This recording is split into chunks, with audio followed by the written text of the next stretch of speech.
So I'm Simon Tilleard from the Australian Water Partnership.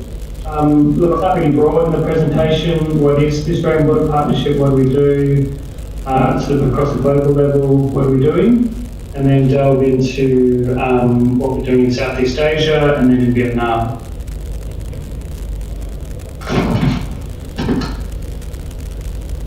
The Australian Water Partnership was set up in 2015 as a Department of Foreign Affairs and Trade program, running initially for 4 years and now being extended for another 4 years.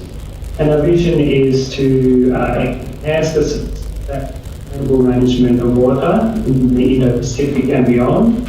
And we do this through forming partnerships, mobilising Australian water sector expertise to address demand from the Indo-Pacific, including Mekong countries such as Vietnam, but also beyond.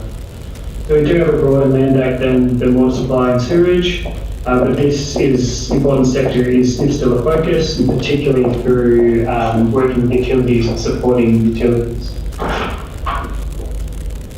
So our operational model is we see ourselves sitting in between demand coming out of governments and multilateral agencies in the region, and then response coming from our Australian experience and expertise. We sit in the middle acting as a facilitator and broker between the two parties, as a trusted advisor, a producer and sharer of knowledge, an incubator of ideas and opportunities, a capacity builder, but also a manager of programs and projects. So on the demand side, very much all our activities are demand-led. It needs to be a request from one of our international partners who are on the slide here, and Vietnam government is definitely a valued partner overseas. And we have a series of country partners that we work with. We also work with Asian Development Bank, the World Bank, UNFAO, and the International Water Management Institute, and strong partnerships with them as well. And our focus is really trying to meet requests from these partners where there's a real unique value add that Australian expertise can add to their programs. In terms of the response side, we currently have 181 Australian partner organisations. We coordinate a response from probably a consortium of these partners. And these partners range from strategic advisory firms, economics on water resources, modelling, more community development, NGO space, planning, monitoring of evaluation. Really, across the whole water sector, we have representation in our partners.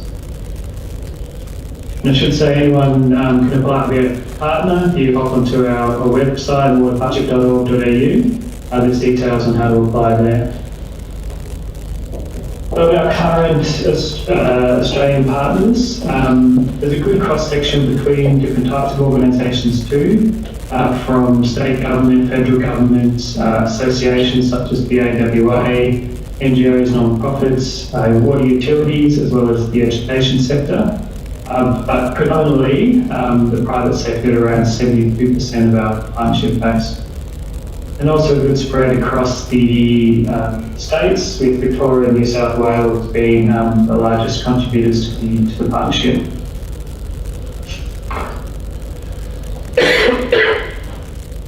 In terms of what we've been doing globally, so at global scale we'll look down to Southeast Asia and Vietnam.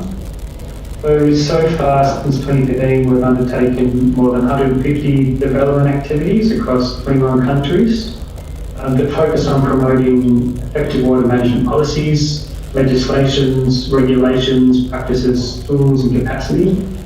These activities include capacity development, guidance documents, design support, modelling support, information gathering and analysis, twinning and mentoring relationships, development of knowledge products on the Australian experience, and events to bring different key water stakeholders together. So we also work to provide opportunities to Australian partners outside of the projects that we fund. And so we've supported more than 50 water dialogue delegations, some have been to Vietnam, different scoping missions and Australian partners to support conferences in more than 13 countries.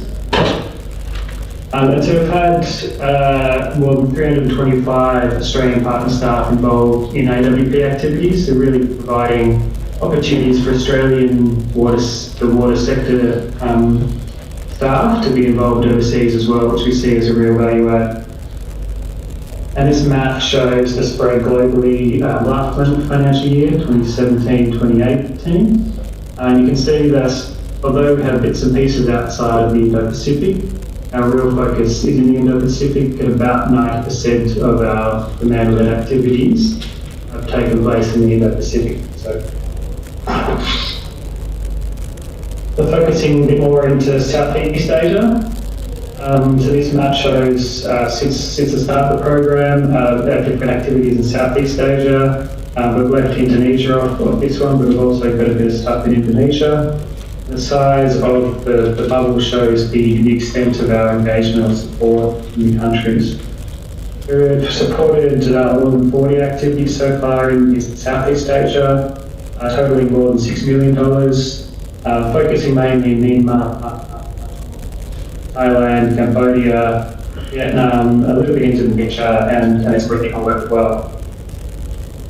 And the focus in Southeast Asia has mainly been on basin planning work, some institutional strengthening work, irrigation modernisation, and supporting water utilities.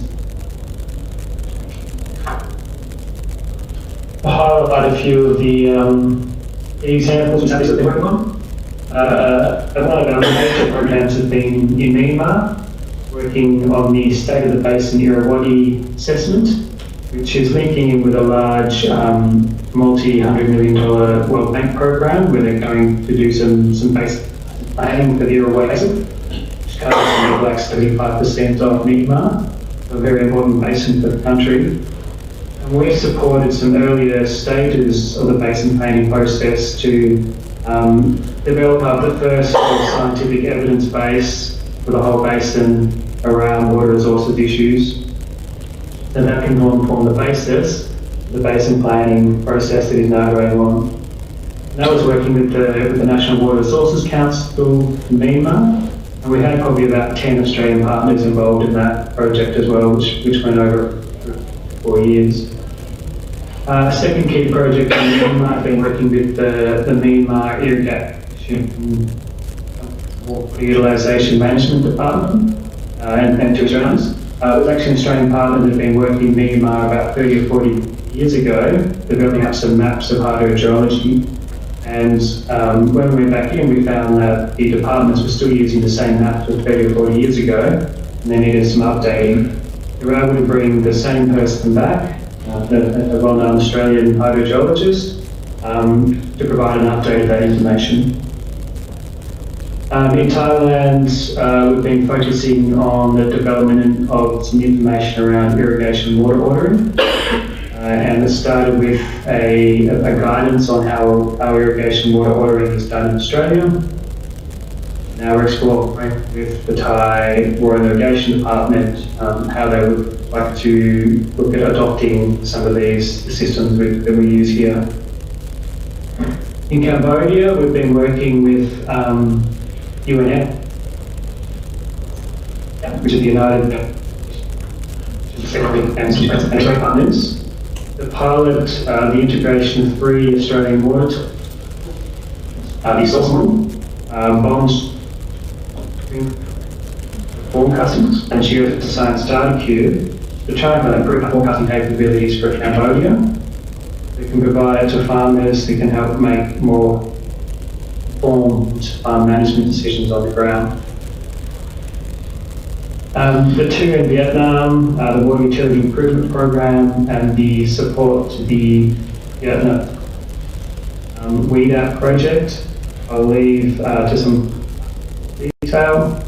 And in Indonesia, they're working on scoping around the interest and adoption of water stewardship, which is a system and a program for improving the management of water by factories and organisations.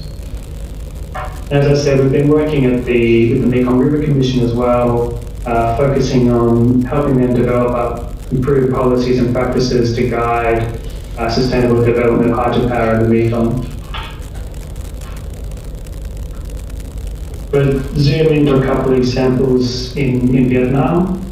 So we've been working with the World Bank, the Asian Development Bank, and with the Ministry of Agriculture and Rural Development to support their what's called VEDAP, which is Vietnam Water Efficiency Improvement and Drought-Affected Provinces Project. And the idea of the Australian expertise assistance to this is it's a USD $100 million program around improving water productivity and efficiency in 5 drought-affected provinces. And Australian expertise has assisted with improving designs, as turning into pipe systems, as shown in this photo. And also running a study tour to Australia in the top left photo there to show how systems are designed in Australia. We've also been doing quite a lot of work around supporting a water law that's related to the project, focusing on introducing water charging and also improving approaches to water sharing plans.